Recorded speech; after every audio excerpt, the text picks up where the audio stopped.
ใกล้ข้ามยามแรงแล้วน้องแมวมาเดินเล่นพักผ่อนหย่อนใจหลังอาหารเย็นกันมาก็เช็ดเนื้อเช็ดตัวแต่งเนื้อแต่งตัววันนี้มีฝนตกลงมาสักปกแป๊กนิดหน่อยแต่ว่าทำให้เย็นสบายดีใครมาเรียกชื่อก่อนน้องอะไรจามจุลีนุ่มรอดำขาวส้มอ่อนสีลูกสี่ส้มอ่อนเมื่อกี้ทองอ่อนมนบุญบุญนำจินตลาศรีสุดาสีลูกสี่ทรัพย์ทวีอันนี้ทองอ่อนอยู่นี่ทองอ่อนนี่ใครอันนี้เจนวรัตน์ใครอยู่ในนั้นยังไม่ออกมาไม่เป็นไรไม่ออกมาก็ไม่เป็นไรนะเรื่องปูพาน้องเหมียวไปทำงานกลับมาก็ให้อาหารให้ข้าวให้น้ำแล้วก็มาถ่ายดูน้องแมวกันอันนี้มีใครอีกชอบปากกากับสีแว่นดำนี่ใครนี่น้องอะไรนะดวงฤดีใช่ไหมลูกไม่ใช่ชื่อโชคทวีทรัพย์ไม่ใช่โชคทวีทรัพย์ชอบปากกาอยู่นี่ชอบปากกาเมียอ้อนกันทำไมแกล้งกันนะไปดูหมาน้อยหลับหมดแล้วมั้งหมาน้อยหลับหมดแล้วหมาน้อยก็รับวัคซีนมาแล้วหลับหมดแล้วหลับสบายเลยอ้าวตื่นมาแล้วปูมาเลยตื่นเลยเรียบร้อยดีแล้วใช่ไหมลูกก็มาในบ้านเด็กๆหลับก่อนแล้วเหรอลูกเงียบเลยอะไรกันตัวเจดีเฮงนี่ใครขวัญจิตปูถ่ายรถได้รีบๆเลยนะเพราะว่าวันนี้มีหลายอย่างต้องทำเยอะกำลังกลับมาเอาข้าวให้เมียหุงข้าวให้หมาเสร็จแล้วก็มาถ่ายน้องลูกทองเล็กสุพรรณษาภาษาจะนู่นนะเดี๋ยวจะค่ำแล้วเนาะมีสุ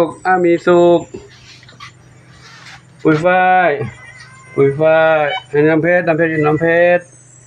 อยู่นี่ปุยฝ้ายนอนแล้วปุยฝ้ายนอนแล้วนะแต่ตกพรำๆก็เด็กๆก็เล็กก็อยู่ในนี้ปลอดภัยแล้วเนาะอยู่นี่ปลอดภัยแล้วน้องเล็กสมาชิกใหม่น้องน้อยอยู่ไหนแล้วน้องน้อยอยู่นั่นอันนี้แม่เขานะน้องน้อยเดี๋ยวก็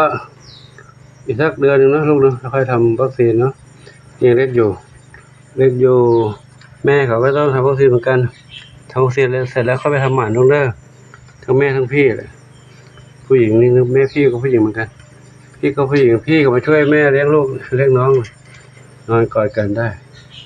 เพื่อนแก้เหงาอยู่ด้วยกันมาเนาะ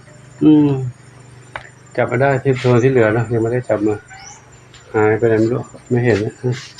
เดี๋ยวถ้าได้ค่อยมาเนาะตอนนี้เอารายงานตัวแล้วนี่ดำสนิทหนึ่งเดียวเพชรดำน้อยสีหน้าส้มอยู่หน้าส้มขาวเทากับดำเล็กหางกวักทางนี้ใครนี่น้องมนชัยเทาเล็กฝนลงมาอีกแล้วทางนี้ไม่มีแล้วกระต่ายพี่นาทยานไปหมดแล้วสามตายทางโน้นเหลือ2ตาย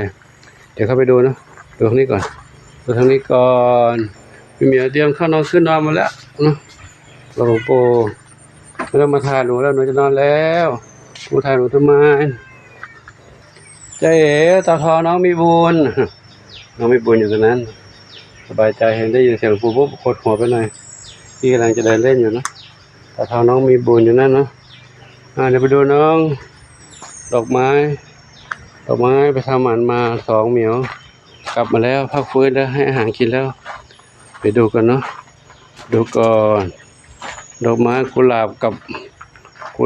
บชบาอยู่นั่นกุหลาบกับชบากุหลาบดำกับชบา ชบาชบาชบากำลังจะยืดเส้นยืดสาย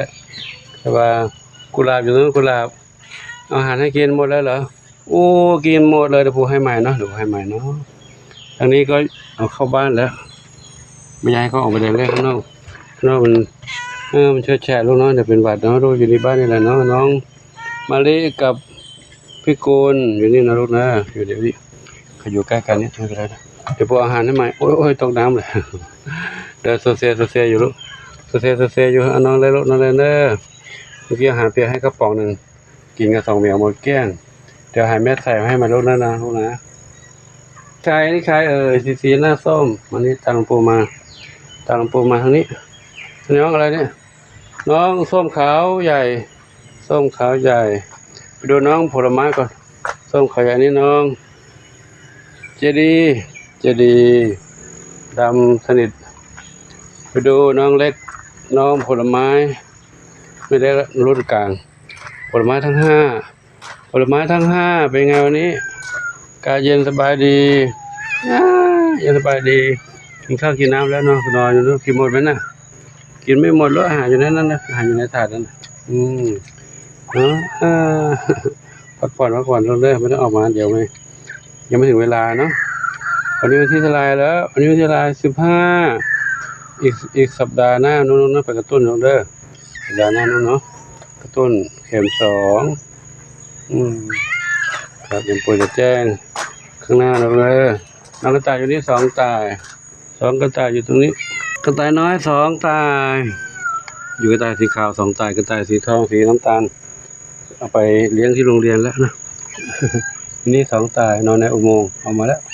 ตัวใหญ่แล้วอ้วนแล้วจะมั่มแล้วอยู่กัน2 ตายนี่เนาะนี่เป็นผู้หญิงทั้งคู่อยู่นี่แหละไม่มีผู้ชายไม่เป็นไรไม่ต้องกลัวท้องไม่ต้องกลัวขยายพันธุ์นะแต่ไม่รู้ว่าเขาจะมุดออกไปข้างนอกหรือเปล่าขุดอุโมงค์ไปเรื่อยๆนะโอ้เรื่อยๆอยู่นี่ลูกเนอะแล้วเดี๋ยวปู่ขอนำภาพบรรยากาศยามเย็นนี้ให้กับทุกท่านได้รับชมกันไว้ประมาณนี้ก่อนเนาะฝนกำลังลงเม็ดมาอีกแล้วใครกินไม่อิ่มก็เดี๋ยวปู่เอาให้เม็ดใส่ไปให้นะลูกเนอะใส่ไปให้เนาะให้เม็ดกินได้ทั้งวันทั้งคืนแหละเนาะยังปู่มาเก็บเมื่อกี้ให้แล้วเก็บถ้วยเก็บชามล้างอยู่นู่นล้างแล้วนี่ก็โล่งๆไม่มีอะไรไม่ได้วางอาหารไว้เมื่อคืนก็เขาก็หิวเขาก็มากินกันปู่จะจัดอาหารให้เขากินนะอะไรลูกอะไรนี่อะไรล่ะเจดีนี่ฝนตกปู่ไม่ได้เก็บถาดล้างเมื่อกี้นี่ล้างแล้วไม่ได้เก็บไว้เลยเนาะให้เขาอยู่ตรงนั้นก่อนก็ได้เดี๋ยวเก็บไว้อย่างนี้ไว้ตรงนี้นะฝนตกลูกน้องไม่ออกไปข้างนอกแล้วนะฝนตกเดี๋ยวไม่สบายหลวงปู่ก็ดูแลหนูไม่ไหวไอจามชุดไปได้นะเนาะครับก็ขอยุติคลิปไว้ที่นี่นะขอบูชาสาธุขออวยพรทุกคนทุกท่านที่มีความรักความเมตตาต่อน้องเหมียวได้ช่วยเหลือเรื่องที่อยู่ที่กินอยู่ยาวิจพันธ์เนาะทั้งน้องเหมียวน้องหมาน้องเต่าน้องกระต่ายน้องไก่ขออวยพรให้ทุกท่านพบความสุขความเจริญมีความสุขกายสุขใจปรารถนาสิ่งใดขอได้ต้องความมุ่งมั่นปรารถนาทั่วกันทุกคนทุกท่านเถิดสาธุอายุวันโนสุขังพระลัง